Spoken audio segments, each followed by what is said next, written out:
Now we're going to talk about one of my favorite features of Photoshop CS3, and that is the adjustment layers. These are adjustments that are non-destructive to your images, and it's my philosophy that anytime you can practice non-destructive editing to your images, that you really need to do so. So what non-destructive means is that you're not actually affecting any of the pixels in your underlying image whatsoever. So let's go ahead now and we'll just show you exactly how these nice little wonders work inside of Photoshop. I'm going to come down here and I'm going to click this little icon down here, the new adjustment layer icon. And when I do that, you'll see here we get an abundance of options, but I'm just going to focus mainly on the image adjustment layers here, which are levels, curves, color balance, and brightness and contrast. I'm going to go ahead and add a levels adjustment layer to this image, and when I do that, you'll notice that I get the levels dialog box to appear on screen. This is the exact same dialog box that we had earlier, except for the fact that if you notice here in the layers panel, we actually have that new layer created here, which is denoted by this little semicircle icon, which is the icon for the adjustment layers, which lets you know that this is just an adjustment layer that is not going to affect the overall pixels of your image. So you can come in here and you can make some pretty nasty edits to this. Let's go ahead and I'll just darken up these shadows really bad, and I'll even blow out the highlights even more like that. Go ahead and click OK. Now, if you had done this in the levels dialog box, the static levels dialog box, you would have actually affected the pixels and your image would look like this pretty much forever because of the fact that you can't really go in and tweak the settings of the static levels command. However, the beauty of an adjustment layer is the fact that you can turn it on and off simply by clicking the eyeball icon right there in the layers panel. So if I don't want to see that adjustment layer anymore, I could just simply click that off to not see it. But if I wanted to go ahead and bring it back, I could simply click right back on there, and my edits are still right there in the layers panel. So if I wanted to also go in and tweak these settings, it's very easy to do that simply by double clicking on the adjustment layer icon right there in the layers panel. That brings back up my settings, which are the exact same as they were when I first made these corrections. So anytime that you save these documents with adjustment layers on them, you can go back at any time, a year from now, 5 years from now, 10 years from now, these adjustment layers are still going to be there. So you're not ever going to lose the functionality of these adjustment layers. So what we're going to do now is we're going to come in here and let's go ahead and we'll update these settings. Let's go ahead and we'll take these back to maybe not so much of an extreme edit as we had before.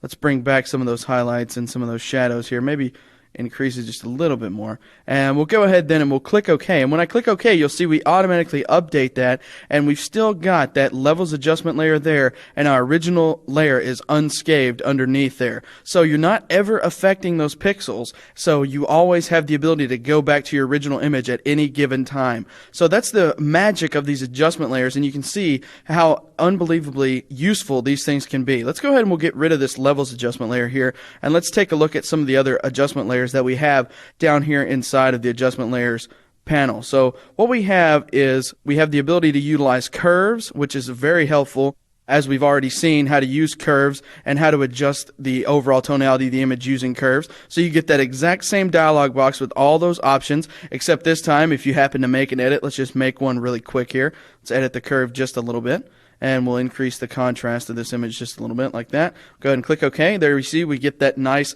updated preview of that adjustment layer. You can turn it on and off just like any other. You can also double click to come in and edit it again. And the original image, again, is completely untouched underneath there. Now, one of the things that's kind of missing from the adjustment layers panel is the shadow and highlight command. You'll notice that if you click on here, you'll look through here, there's no shadow highlight command. And that's one of the things that I think they might have just left off from here by accident or something like that, because shadow highlight is such a powerful control, and I'd really like to see that built in here as an adjustment layer. However, lucky for us, there is a nice little workaround that allows you to utilize shadow highlight as sort of an adjustment layer. So I'm going to go ahead and show you how to do that right now.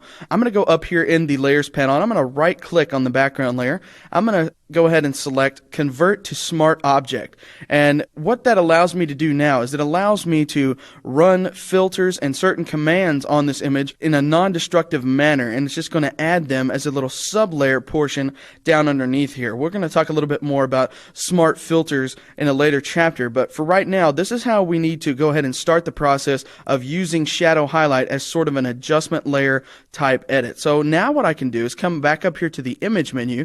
this time choose adjustments, and pretty much the only thing that is left in here that is not grayed out is the shadow highlight command. Now when I go ahead and I click that, we can come in here and let's just make some adjustments to this image.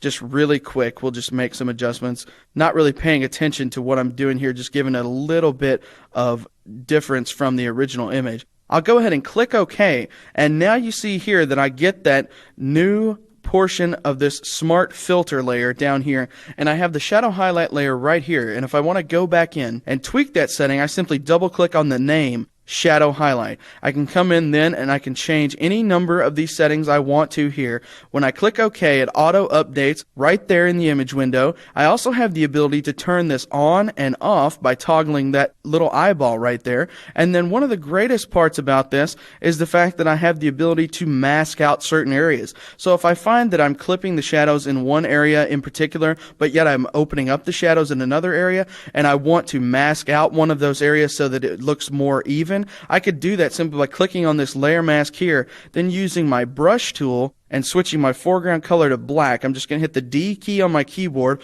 to default my colors to black and white, and then I'll hit X on my keyboard to switch from black to white as my foreground color.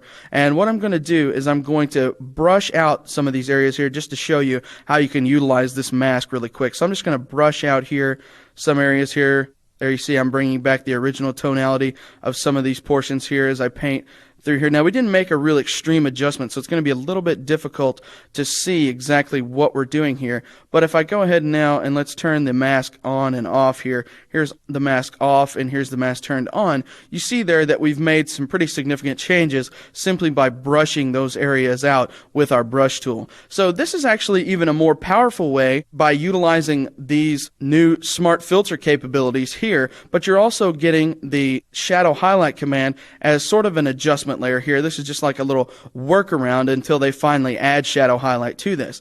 Now, one of the other great things about this, as you should know, is that with adjustment layers, you can also change the blend mode of that particular layer. Well, with the new smart filter layers, you can still do that. You just double click this little slider icon right here next to the word shadow highlight.